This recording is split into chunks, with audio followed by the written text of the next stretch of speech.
വർഷങ്ങൾക്ക് ശേഷം ഒരു ലോങ് വീഡിയോ ഇടുവാണ്. അപ്പോൾ ഇന്ന് ചെയ്യാൻ പോകുന്നത് ഒരു ഡെസ്ക് ഓർഗനൈസറാണ്. അതിനുവേണ്ടി ഇങ്ങനെ നമുക്കൊരു 6 ഫോം ബോർഡ്സ് കട്ട് ചെയ്തെടുക്കണം. അതിൽ ഒരേ അളവ് വരുന്ന 2 ബോർഡ്സ് വീതം. ഓക്കെ, അപ്പം 3 ഡിഫറെൻ്റ് അളവായിരിക്കണം. അതുപോലത്തെ 2 വീതം 6 നമുക്ക് ചെയ്തെടുക്കുക.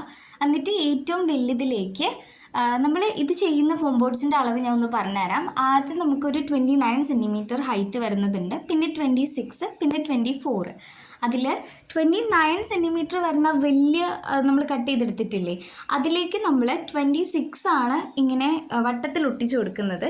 അത് കഴിഞ്ഞിട്ട് നമ്മൾ 24 ആണ് സൈഡിൽ ഒട്ടിച്ചെടുക്കുക. ഒരു എളുപ്പപ്പണി പറഞ്ഞു തരികയാണെങ്കിൽ അതുപോലത്തെ 2 ചെയ്തെടുക്കാമല്ലോ. അതായത് 3 പീസ് വെച്ചിട്ടാണ് നമ്മൾ ആ ഒരു സമം ശരിയാക്കുക. അതുപോലെ 6 പീസസ് വെച്ചിട്ട് 2 ചെയ്യാൻ പറ്റും. അതിങ്ങനെ തല തിരിച്ചൊട്ടിച്ചിട്ടുണ്ടെങ്കിൽ നമുക്ക് ഈ ഒരു ഓർഗനൈസർ മേക്ക് ചെയ്യാൻ പറ്റും. പക്ഷെ മുകളിൽ എക്സസ് ആയിട്ട് കുറച്ച് പോർഷൻ നിൽക്കുന്നുണ്ടാവും. അത് നിങ്ങളൊന്ന് കട്ട് ചെയ്ത് കളഞ്ഞാൽ ശരിയാക്കും. അല്ലെങ്കിൽ ഞാൻ ഇത് വീഡിയോയിൽ ചെയ്ത പോലെ T ഷേപ്പിൽ ചെയ്തെടുക്കാം. പിൻട്രസ്റ്റ് ഇൻസ്പയർഡ് ആയിട്ട് ചെയ്ത വർക്കാണ്. ഇഷ്ടമായിട്ടുണ്ടെങ്കിൽ ലൈക്ക് ചെയ്യാനും ഷെയർ ചെയ്യാനും സബ്സ്ക്രൈബ് ചെയ്യാനും മറക്കരുത്. എൻ്റെ ഫോം ബോർഡിൻ്റെ തിക്നെസ് കുറച്ച് കുറവായിരുന്നതുകൊണ്ട് തന്നെ നിൽക്കുമ്പോൾ ചെറുതായിട്ട് ഇളകുന്നുണ്ടായിരുന്നു. അപ്പോൾ എല്ലാവരും ട്രൈ ചെയ്ത് നോക്കണം കേട്ടോ. ഇതിൽ നല്ല വീഡിയോ ആയിട്ട് ഇനി വരുമായിരിക്കും. Bye bye.